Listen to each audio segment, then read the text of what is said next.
Keir and I agree that border security also, and above all, depends on governing migration flows and combating mass irregular immigration. L'Europe connaît un tremblement de terre politique qui ébranle les fondations même de l'Union européenne. La première ministre italienne, Giorgia Meloni, a pris position en voyant des ondes de choc à Berlin et Bruxelles. Pendant des années, l'Allemagne a joué un jeu dangereux avec les crises migratoires européennes, faisant de grandes promesses de fermeté tout en déversant discrètement ses problèmes sur les pays du sud de l'Europe. Mais désormais, la situation a radicalement changé et les chiffres ne mentent pas. Ils révèlent un système qui ne se contente pas d'échouer, mais qui est complètement brisé. Ce que vous allez découvrir va vous étonner. Nous parlons de statistiques qui révèlent l'ampleur réelle de cette catastrophe, des chiffres si accablants qu'ils expliquent exactement pourquoi les mouvements populistes connaissent un essor à travers l'Europe, les mensonges de l'establishment s'effondrent et le peuple prend conscience de la vérité. Commençons par les faits bruts que les médias traditionnels ne veulent pas que vous sachiez. En 2024, l'Allemagne a envoyé 74 581 demandes aux autres pays de l'Union européenne, exigeant qu'ils reprennent des migrants qui devaient être traités ailleurs selon le règlement Dublin. C'est l'Allemagne qui dit en substance « ce n'est pas notre responsabilité » pour près de 75 000 personnes. Mais voici ce qui est absolument hallucinant, seuls 5 827 de ces transferts ont réellement eu lieu. Cela représente un taux de réussite de seulement 7,8%. Réfléchissez-y un instant. L'Allemagne fonctionne essentiellement comme une porte tournante. Elle traite les papiers pour donner l'impression de fermeté, mais en réalité, presque rien ne change. Pendant ce temps, l'Italie, déjà submergée par les traversées méditerranéennes, a reçu le plus grand nombre de demandes de l'ensemble de l'Union européenne. 42 807 demandes en 2024 seulement. Et combien en ont-ils réellement accepté? Pratiquement aucune. L'Italie a officiellement suspendu l'acceptation des transferts Dublin en décembre 2022 et elle maintient cette position 2 ans plus tard. Il ne s'agit pas seulement d'incompétence bureaucratique, c'est l'effondrement complet du système que les élites européennes avaient promis de résoudre pour la crise migratoire. Les chiffres prouvent ce que les critiques disaient depuis le début, le système Dublin est un échec massif qui transforme les frontières européennes en passoires. Entrant dans le rôle de Friedrich Merz, le nouveau chancelier allemand, arrivé au pouvoir en promettant un retournement migratoire. Merz s'est présenté comme l'homme fort qui mettrait enfin fin à l'immigration illégale, sécuriserait les frontières allemandes et rétablirait l'ordre. Les électeurs conservateurs l'ont cru, les sondages montraient que le peuple voulait du changement, mais qu'a réellement accompli Merz, les statistiques révèlent une vérité dévastatrice qui expose sa marque politique entière comme un simple leurre. Alors que Merz affiche de la fermeté sur le contrôle des frontières et les expulsions, les chiffres de son propre gouvernement racontent une toute autre histoire. En 2024, l'Allemagne a tenté 53 801 expulsions, mais n'a réussi que dans 20 084 cas, soit seulement 37%. Les 2/3 des tentatives d'expulsion ont échoué complètement. Encore plus choquant, sur les 74 583 demandes de transfert envoyées par l'Allemagne, seuls 5 827 transferts ont été réalisés. Le système n'est pas seulement inefficace, il est conçu pour échouer. L'Allemagne envoie des milliers de demandes en sachant très bien que des pays comme l'Italie et la Grèce ne les reprendront pas. C'est du théâtre politique destiné à faire croire aux électeurs que leur gouvernement agit tout en s'assurant que rien ne change réellement. C'est exactement pour cette raison que les partis populistes gagnent du terrain à travers l'Europe, parce qu'ils dénoncent cette tromperie massive. C'est ici que Giorgia Meloni entre en scène comme véritable défenseur de la souveraineté nationale, Contrairement aux bureaucrates faibles de Bruxelles et Berlin, Meloni a tracé une ligne rouge qui fait paniquer l'establishment européen. Le refus de l'Italie de jouer au jeu cynique de l'Allemagne ne concerne pas seulement les chiffres migratoires, c'est un refus d'être un dépotoir pour les échecs des autres pays.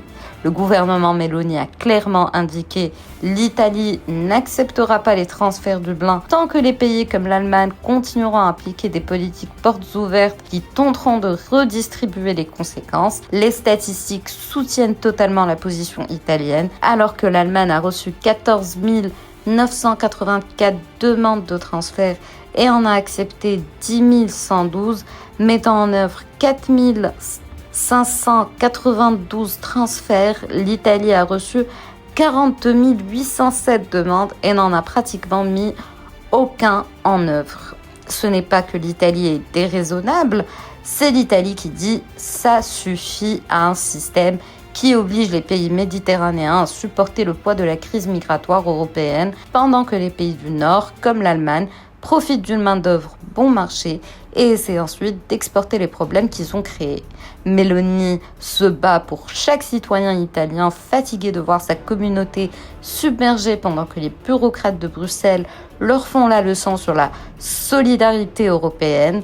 Les chiffres prouvent que Meloni a raison de tenir cette position. L'Italie a enregistré 66 317 arrivées irrégulières en 2024 contre plus de 157 000 en 2023. Une réduction spectaculaire de 60% qui montre que ces politiques strictes fonctionnent réellement.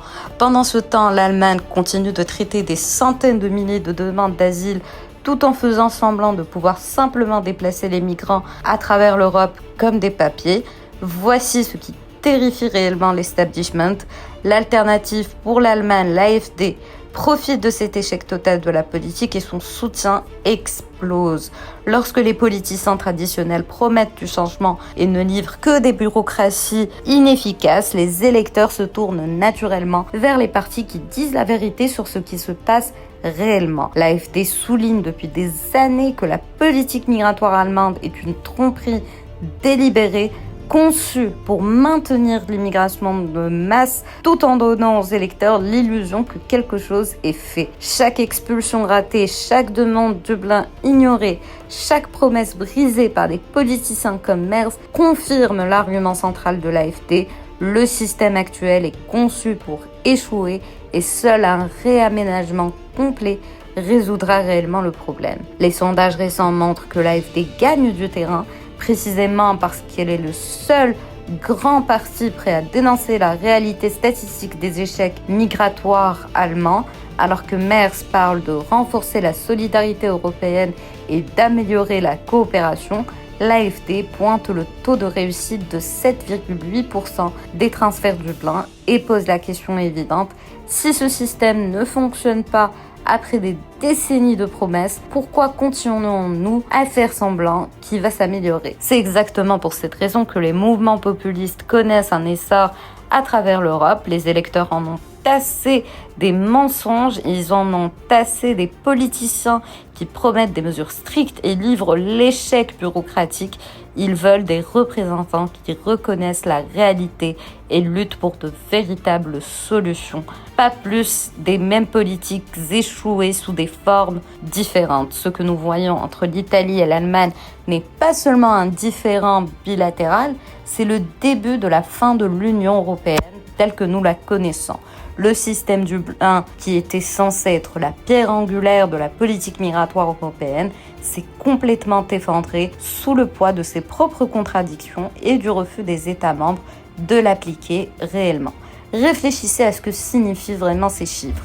L'Allemagne envoie 74 581 demandes de transfert et se met en œuvre 5 827. L'Italie reçoit 42 807 demandes et n'en met pratiquement aucune en œuvre. La Grèce, la Bulgarie, la Croatie, tous les États de première ligne ignorent essentiellement le système que Bruxelles prétend être la base de la coopération européenne en matière de migration. Ce n'est pas de la coopération, c'est le chaos. La Commission européenne continue de parler de partage des charges et de valeurs européennes, mais les chiffres prouvent qu'il n'y a pas de partage des charges, il y a juste un dumping sur des pays qui refusent de l'accepter. Des pays comme l'Italie et la Grèce disent « Nous n'avons pas signé pour être les cons de réfugiés de l'Europe pendant que les pays du Nord profitent des avantages économiques de l'immigration sans en assumer les coûts sociaux. » Lorsque le mouvement Meloni a officiellement suspendu les transferts Dublin en 2022 et a maintenu cette position pendant plus de 2 ans, il ne s'agit pas d'un simple différend politique temporaire, c'est un rejet fondamental du fonctionnement de l'UE. D'autres pays observent cette confrontation et se demandent si l'Italie peut dire non à la politique migratoire de l'UE, pourquoi pas nous ? Passons en revue les statistiques les plus accablantes qui détruisent complètement le récit de l'establishment sur la politique migratoire européenne. En 2024, dans l'ensemble de l'Union européenne, les États membres ont envoyé 151 830 demandes de transfert Dublin. Combien ont réellement été mises en œuvre ? Seulement 16 455. Cela représente un taux de réussite global de moins de 11%.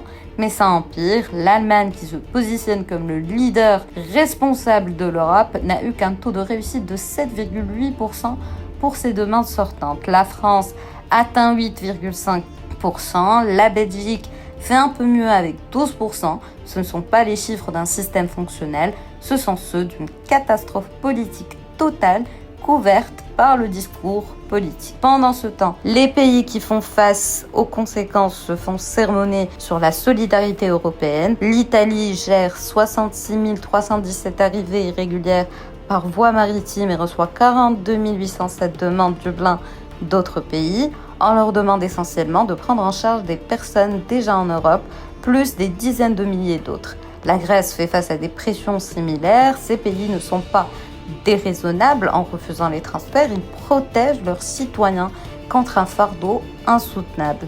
L'establishment ne veut pas que vous voyiez ces chiffres car ils prouvent que tout le système migratoire européen repose sur un mensonge. Ils promettent coopération et livrent le chaos. Ils parlent de responsabilité partagée et pratiquent le dumping des charges. Ils prétendent avoir des solutions tout en affichant un taux d'échec de 89% dans leur programme phare. Le conflit entre l'Italie et l'Allemagne représente quelque chose de beaucoup plus vaste que la politique migratoire. C'est le choc entre souveraineté nationale et contrôle supranational qui déterminera l'avenir de l'Europe. Le refus de Meloni d'accepter les transferts Dublin ne concerne pas seulement les chiffres migratoires, il s'agit de savoir si les gouvernements nationaux élus démocratiquement peuvent protéger les intérêts de leurs citoyens ou s'ils devront sacrifier leur pays sur l'autel de la bureaucratie de Bruxelles. C'est exactement pour cette raison que les mouvements populistes et nationalistes gagnent du terrain à travers l'Europe. Les électeurs voient leur gouvernement faire des promesses qu'ils ne peuvent pas tenir, mettre en œuvre des politiques inefficaces, puis blâmer les obligations européennes lorsque les citoyens demandent des comptes. Le modèle italien où un gouvernement dit réellement non aux politiques de l'UE ratées inspire des mouvements similaires dans d'autres pays. Les statistiques que nous avons examinées aujourd'hui prouvent que le système actuel est insoutenable. Lorsque les transferts Dublin ont un taux de réussite de 11% dans l'ensemble de l'Union européenne et que des pays comme l'Italie se retirent complètement du système, il ne s'agit pas d'un désaccord politique, c'est l'effondrement du cadre politique lui-même. Soit l'Europe développe de nouvelles approches qui fonctionnent réellement, soit les pays continueront à privilégier leurs intérêts nationaux plutôt que les exigences de Bruxelles. L'avenir de l'Europe est en jeu et les chiffres ne mentent pas. La voie actuelle mène seulement à plus de chaos, plus d'échecs et à davantage de bouleversements politiques, alors que les électeurs exigent des dirigeants qui protègent réellement leurs intérêts au lieu de gérer leur déclin.